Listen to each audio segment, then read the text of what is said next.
think it's likely it won't be on the top of the agenda for the United States first.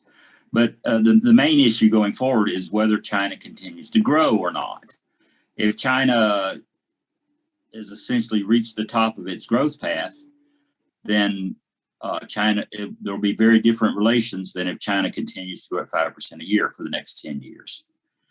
5% per year for the next 10 years will be transformative and will make China a very, very big player in the world economy and world politics. So that it's a crucial issue whether China is doing the right things to continue to grow. And I think this is a big step toward a right thing that will help it continue to grow.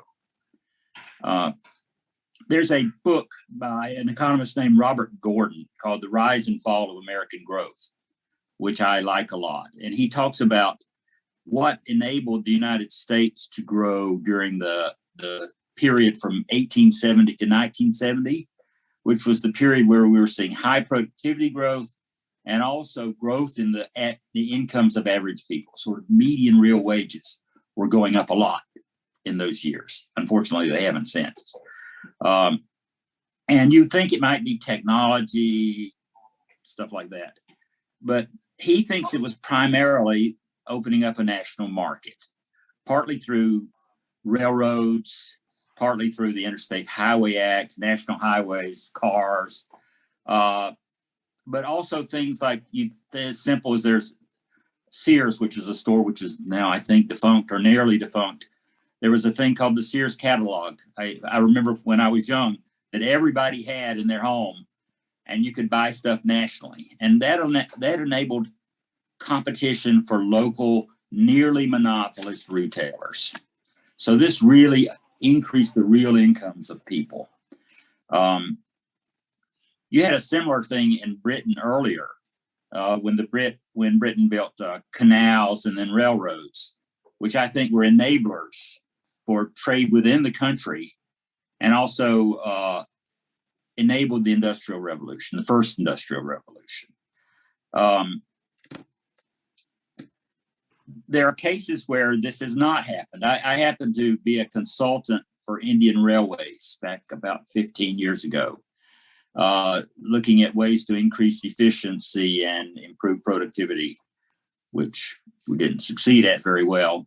But an issue that came up which really surprised me is there is no equivalent to the U.S. Interstate Commerce Clause in the Indian Constitution, which means the states in India have the right to impose tariffs and to stop people at borders, stop trucks at borders. So the main profit center, the main comparative advantage for the railways was that the railways could go across the state borders without any intervention from the state governments. So that kind of thing, it shows, and I think Modi's trying to do something about this, but it's very important to allow competition across the country. So there are lots of advantages to trade within a country or internationally. And there's this sort of the typical gains from trade, sort of David Ricardo kind of argument that I've got grapes and you've got sheep and let's trade with each other and we'll both be better off. But I think there's a lot more to it than that. There's the two big things are economies of scale. They allow companies to grow big enough to reach technical economies of scale, and also anti-monopoly. They eliminate monopolies in local areas. I think we're going to see a lot of that in China. We've seen other examples, like when Spain and Portugal joined the European Common Market. They were poor countries previously, but joining the Common Market allowed their highly protected companies, forced them to compete. So this was transformative for those two countries. Mexico entering NAFTA was a similar example. So there are lots of advantages, but I think there are dangers to be aware of too. As we've seen in the United States, the elimination of the local monopolies can lead to the creation of national monopolies. We've seen higher and higher concentration of many industries in the United States. And this is a big downside. So I think China needs to be aware of that going forward. China has a essentially, partly it was political. The United States about 30 to 40 years ago decided not to enforce antitrust law.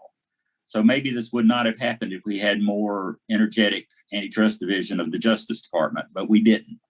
So you've had big monopolization occur. Also, you need to be aware of the transition. If you intervene too quickly, and you can force a lot of companies that could adapt in local areas to not have the time to adapt. So I think that's something to be aware of. The other thing is, one thing I'm worried about in the United States is unequal access to capital. And I'll use Amazon as an example of that. Amazon lost money on retail sales for about 15 years. How did you get anybody to make that investment? The only reason they were able to, and they put a lot of companies out of business, a lot of local producers out of business, because they were losing money on their sales. So how can you compete with somebody that's losing money? They also didn't pay local sales taxes for a long time. But what happened is we created a bank at the same time we were nationalizing the product markets. We were also nationalizing the banks. We used to have a thing called the National Banking Act, which allowed states to protect their banks. So the big Wall Street banks wiped out a lot of the other banks. So you had finance concentrated in Wall Street and the Silicon Valley, venture capitalists, and companies like Amazon had access to those financial markets that local companies didn't have. So I think you have to be very careful about that. There's also a political element of it. Once you had national companies, let me back up. One thing you've seen in the United States is the spending on lobbying in Washington has soared. I think the number's about 100 times what it was in 1980. And that's largely because now we have national markets and monopolized markets. So those companies get a lot bigger rate of return on their investment in lobbying than they did when we had more localized markets earlier. So I think there are advantages, but you have to be careful. I would stress the anti-monopolization, the antitrust actions need to be strong. I think China's doing a great job of it. It's difficult in the United States because the antitrust division has been weak for so long, and the companies have become so strong in lobbying that it's hard to change. But I'm hoping China gets ahead of that and ensures that the changes that we're seeing are because of efficiency and productivity. When companies spread, they do that rather than having some sort of political or financial advantage.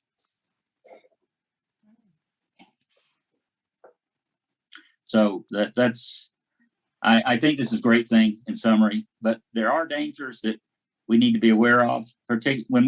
Another one is when we talk about consumption. The median real wage in the United States has not gone up. It's actually gone down now since 1979, but the GDP has gone up. So we've had a huge transfer of labor, of wealth from workers to capital. I think that's a very bad thing, but people have kept on spending. How did they do it? By increasing personal debt. That's not sustainable in the long term. So China needs to focus on ensuring that these changes increase the wages of average people throughout the country. I think there are a lot of moves in that direction, and the policies seem to be aiming at that, but it's important to be vigilant.